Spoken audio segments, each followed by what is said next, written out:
Buenas noches. Gracias a Canal de Televisión Colosal y al periodista Ramiro Chazú, me permito presentar el libro Argumentación Jurídica, cuyo autor es quien habla. Este libro intenta resolver tres interrogantes. ¿Qué es argumentar? ¿Cómo se debe argumentar? ¿Y para qué argumentar? La primera pregunta está respondida en los primeros capítulos, entre los cuales podemos inicialmente ver los criterios de la lógica general aplicados al derecho para constituir la lógica jurídica. Las leyes, los principios, los juicios, los razonamientos, de tal suerte que aclaremos que la lógica jurídica no es otra cosa que la aplicación de los criterios de la lógica general al campo del derecho. Luego, hacemos referencia a las teorías de los autores que han trabajado bastante sobre el particular. Entre estos tenemos a Chaim Pellerman, a Stephen Toulmin, Neil McCormick, Robert Alexy y Manuel Atienza.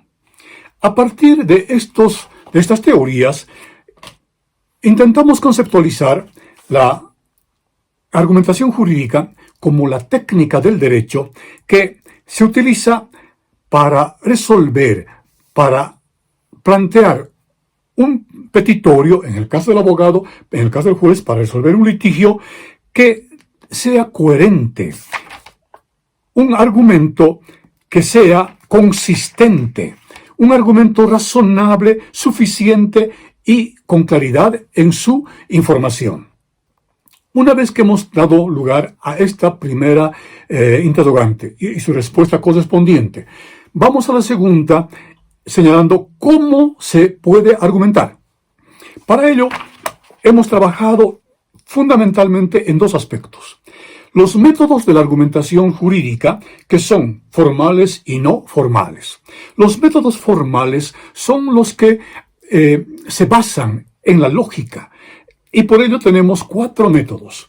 El método de la inducción jurídica, de la abducción, de la analogía y la deducción jurídicas.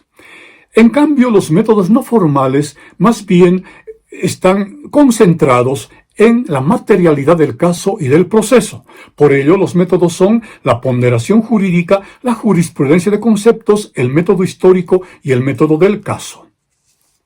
En un segundo aspecto, tomamos en cuenta las técnicas o tipos de argumentación y encontramos entre estas el argumento a contrario, el argumento asímile o analógico, el argumento apagógico, el argumento a coherencia y así, entre otros, los que son necesariamente utilizados en el caso de la aplicación de determinado método. En cuanto corresponde al método y la técnica de aplicación, hemos tomado en cuenta ejemplos de casos internacionales y casos nacionales para orientar la aplicación de los métodos y las técnicas. También hacemos referencia a la falacia jurídica, tomando en cuenta que una falacia es un argumento mentiroso, es un argumento que intenta llevar a una confusión a la autoridad. Por ello es que hacemos referencia para evitar este tipo de argumentación. Por último, la tercera pregunta, que es ¿por qué debemos fundamentar? En el último capítulo hacemos un análisis bastante pormenorizado con ejemplos, con casos de la fundamentación de las resoluciones judiciales. En este caso, inicialmente hacemos una diferenciación entre lo que es la motivación y la fundamentación judicial, porque la motivación es la presentación del caso. Es la motivación en cuanto corresponde a la preparación de la fundamentación jurídica, es la materialidad. En cambio, en la fundamentación jurídica ya tomamos en cuenta el fundamento constitucional, el fundamento convencional, el fundamento jurisprudencial de reserva legal y de perspectiva de género. Aplicando los métodos en esta fundamentación, podemos hacerlo a través de la subsunción jurídica. Y en este caso, nosotros tendremos que ver necesariamente el contexto de descubrimiento y de justificación. Y en este segundo caso, la justificación interna y la justificación externa de la resolución. Pero si aplicamos la ponderación jurídica, más bien tendremos que analizar la propia ley de ponderación, la fórmula del peso y la carga de la argumentación.